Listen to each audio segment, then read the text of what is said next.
Welcome to The Culture. We rest at the pulse of the community, providing all things news, media, fashion, events, and everything that we talk about in between. Documenting our Black powerful history and amplifying our Black voices, one interview at a time. We are The Culture.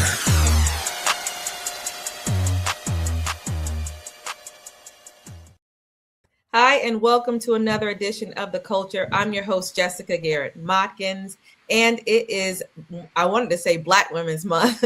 It's Women's History Month, and we are blazing our trail of women makers, history, trailblazers. And this week, we have Dr. Alysse Richardson, who is a doctor of chiropractic care, and we are so thankful for her to join us today.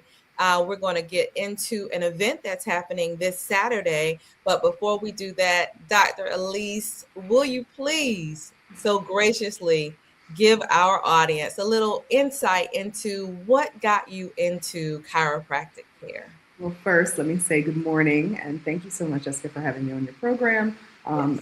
It's exciting to be here and just talk about, obviously, chiropractic, because that's what I'm passionate about, but talk about our expo that's coming up. How did I get into chiropractic? Is that the question? How did I sort of stumble into that? Did you get into that? What a question. So interestingly enough, my undergrad degree is in geography. I am a native Philadelphian. I'm from West Philly. I went to school, elementary, high school, and I went to university right outside of Philadelphia. I was a poli-sci minor, geography major, and towards the end of school, I started taking classes in alternative and complementary health because I had finished my major junior year and I was just kind of filling things in how that works. And I really, really felt like it resonated with me. I really liked something about it. Now, I always thought I was going to go to law school, and that was just, I was going to maybe do something in public health, but from a law side. I started my master's at Drexel University in Philadelphia. For public health, and at the time I was cheering for the Philadelphia Eagles. So I was an NFL cheerleader, and I was going to school full time, and then I was working serendipitously for a chiropractor, and as his front desk, because it was one of those jobs I can kind of fit in between all those things. And I was a terrible front desk, let me tell you. There was no one worse than me. I think he told me at one point, like, hey, you should be the doctor. This is something that you're good at. I could educate patients. I could set them up on therapy. I could explain the importance of coming in to see a chiropractor in health and wellness. I had a passion for it. I was in my master's of public health, but I was terrible at front desk clerical work. And so we got to a point where the master's program wasn't the greatest fit. I was going to try it again for the Eagles, and that was very all-encompassing. And I just happened to go see a chiropractic school in Atlanta, and it just fit. It just fit, and I literally went to see the school. They told me one of my credits wasn't available, and I needed to start that Monday, and I never went home. And to my parents' dismay, I've never gone home. So I've lived since that point. I moved to Atlanta, and from Atlanta to Miami 15 years ago, and I have been here ever since practicing. And I kind of just fell into it, and it just resonated with me. And every year, and every class, and every patient, my compassion and conviction for wellness and alternative care just got stronger and stronger. And here we are. I'm somewhere into 15 years of practice. Well, maybe not a full 15, but I'm into 15 years of being in Miami. And yeah, I love it. I think this is the way and the future of healthcare. I completely agree. I first became familiar with chiropractic care my second child, and I think I was 40 something, and I had sciatic nerve damage and was literally bedridden and couldn't walk. And there was a doctor in Atlanta off Howell Mill. Okay.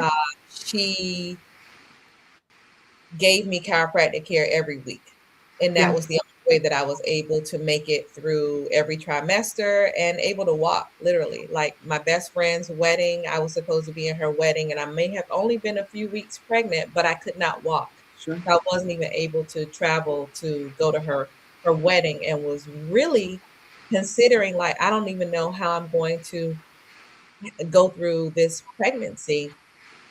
what did they call the old women who have baby? Geriatric or Geriatric pregnancies. Ooh, geriatric pregnancies. We hate that name, but yes, that is the term that they have coined for anyone over 35 yeah.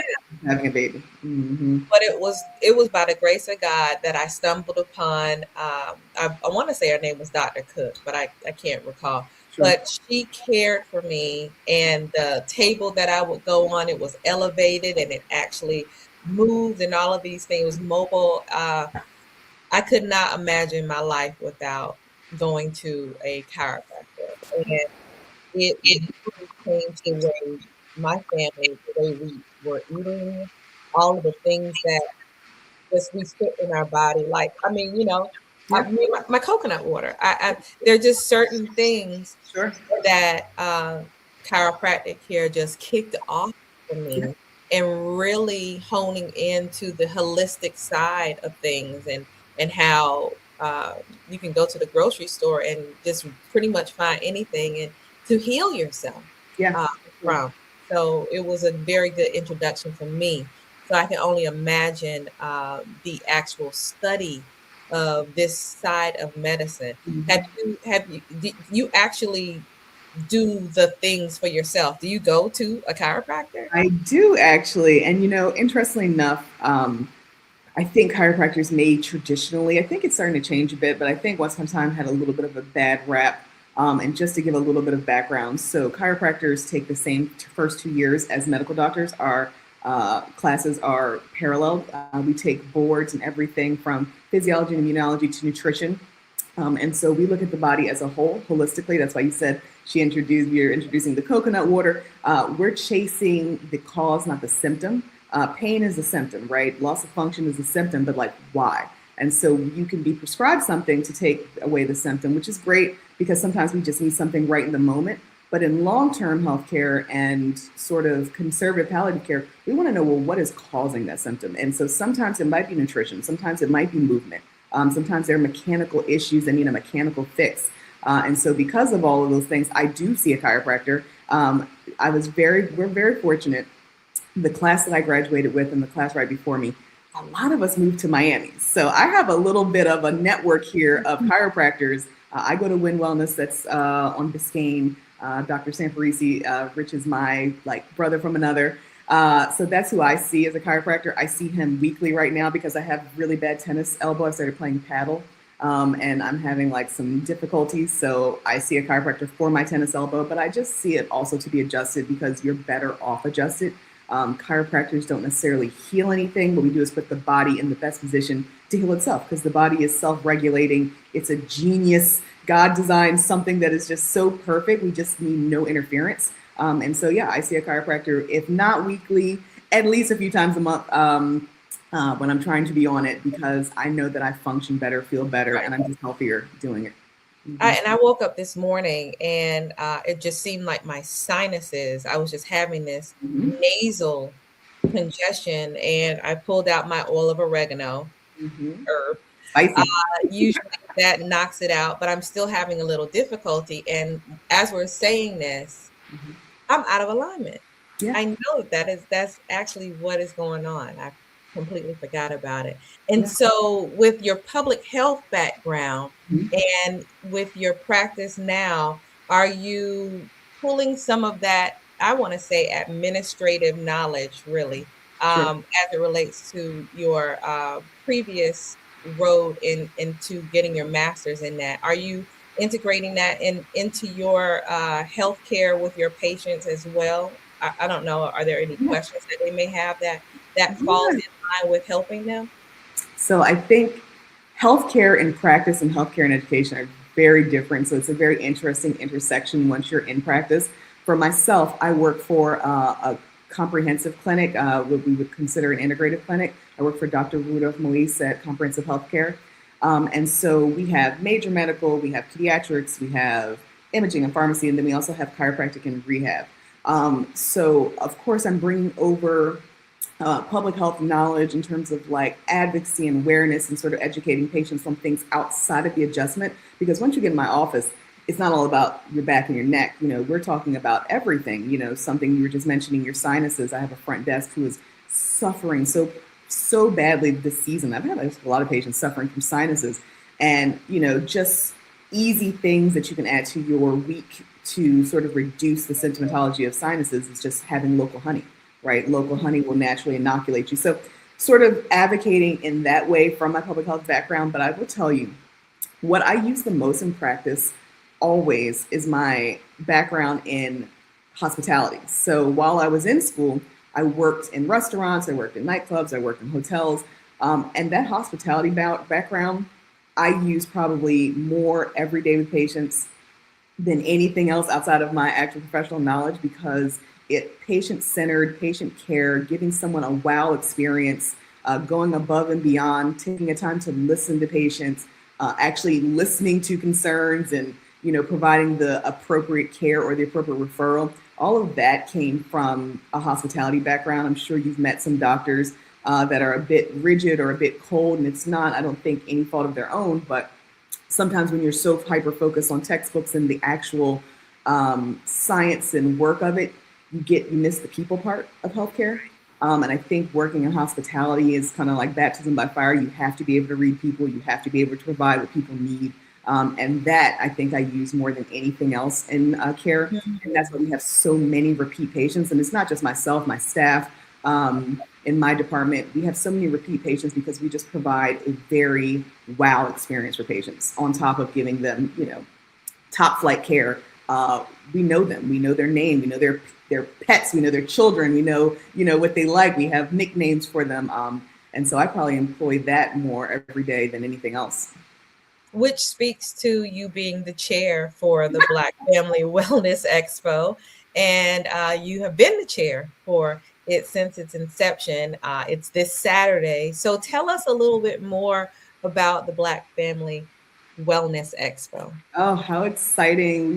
We've been planning this expo for a few months now. I always say we're going to start earlier. It doesn't matter how we start. It becomes a full-on, all-in job. And so the Greater Miami chapter, Dade County chapter, and the Miami-Biscayne Bay chapter of Links Incorporated, so there are 3 Miami chapters, are all coming together to put on the Black Family Wellness Expo. It's this Saturday at Betty T. Ferguson from 9 a.m. to 2 p.m. We are expecting over 250 visitors. We have over 55 different community partners and vendors, everything from Nova Southeastern University student doctors doing screenings to Sickle Cell Foundation. We have workshops inside that are going to be about financial wellness, because we know that a family that is well planned financially is a healthy family as well. It's not just the physical health. Sometimes it's health here. Sometimes it's health in the wallet. We have a mental health room by Laverne Krosky. So we have a lot of things going on. Pantry giveaways, dancing, a step master coming to teach the entire expo, boots on the ground, some fans so that we can participate with it, workouts. We have a lot of kids activities, AI STEM through Seek and Eat Well Exchange, hands-on cooking lessons. So it is going to be very exciting. This year, our budget was a little bit larger, so we were able to give a lot more. And so, yeah, we're very much looking forward to this Saturday. So I know you have a DJ. We have a DJ. With these exercises. Is there a yoga class as well? It is a yoga. So interesting enough, I got a text message last night because the yoga class moved back an hour. And it was, do we want to do neo soul yoga or trap yoga? And I'm like, we want to do trap yoga. We want to get the crowd going. We want, even if you're not on the mat, we want you to feel, the energy of what it feels like to be happy and healthy and well, as a family. And that's sort of the purpose of this. So we have yoga, we have Pilates, we have spinning inside with our Councilwoman Linda Julian. We have kids boxing through Mentally Fit that will be outside. So we have a lot of fitness. We even have a run club that's finishing their run at Betty T. Ferguson that morning. So lots of stuff. That is great. I was going to ask you, have you been to Councilwoman Linda Julian's trap yoga? Because I did that with her out in the plaza. Have you experienced that? I have not, but I've heard that she has a very large fitness following. So I'm really excited. She's activating her workout crew. She's also activating the Miami Gardens Senior Center. So we have a whole senior circuit this year of activities, a complimentary lunch for them. things that have to do with Social Security and fraud prevention, as well as just health screenings and little workout activities for them as well. So yeah, we have Councilwoman Linda Julian's really activated Miami Gardens for us, as well as Mayor Harris and Councilman Reggie Leon. Yeah. Let's so we touched on just the general population who clearly can do the line dancing, go to the mental wellness classes, the financial literacy. We just touched on the seniors. And I know that there is a component for the children. Yeah. So can you speak to that, please? Sure. So this puts us in a very unique situation this year because somehow the way it fell this year is it's spring break. So this is the greatest destination if you want something free to bring your kids to for spring break, so that they can have fun. They can kind of run loose. There's nothing like 3 chapters of Links keeping their eye on your children, right? There's nowhere safer for them to be. Everyone either has children or is worked with children, as in the teachers or administrators. So this is a great place to land. We're bringing back our bounce house from last year. It was wildly popular. We kind of have them off to the side because it was so popular. It's loud. And it's a very, very large bounce house obstacle course. It's open all day. They can run through it, bounce through it, obstacle course through it all day. We have some programming that is block time that we'll have available when you show up. We have hands-on cooking classes with Equal Exchange. We have the boxing classes with Mentally Fit. Inside, we have creative drama.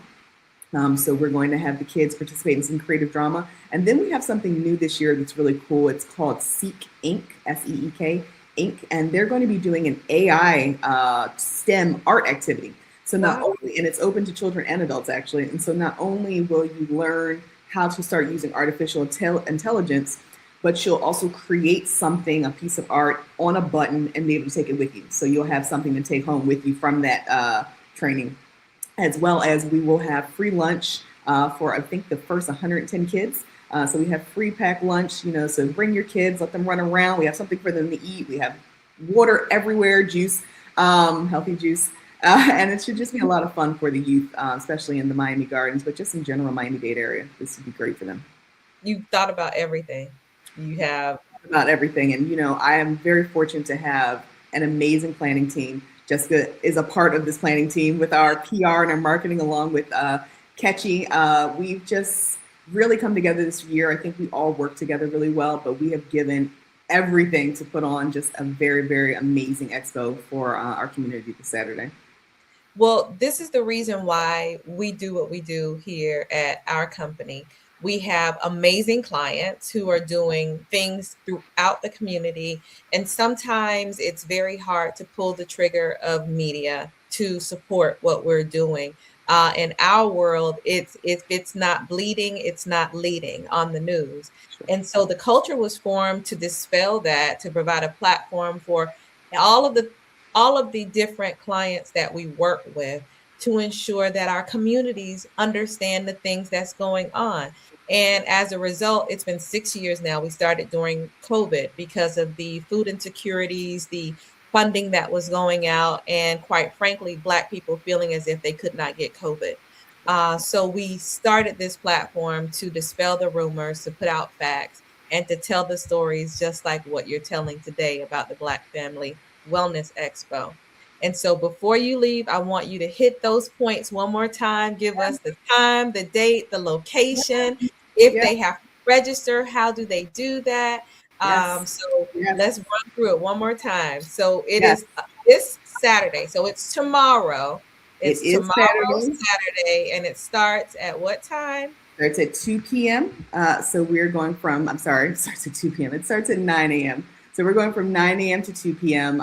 We have some workout classes if you want to get there early that are starting a little bit earlier at 8, but the expo itself, in terms of our festival ground, starts at 9 a.m. So 9 a.m. to 2 p.m., again, over 55 different vendors. One of the ones that I've missed, and I don't want to be remiss, is we're going to have the NAACP there with the Miami-Dade Board of Electors so that we can educate people about the vote, much like you were speaking about the culture, getting it to our people, understanding what the importance of civic engagement, as well as just registering folks to vote. So we have that going on.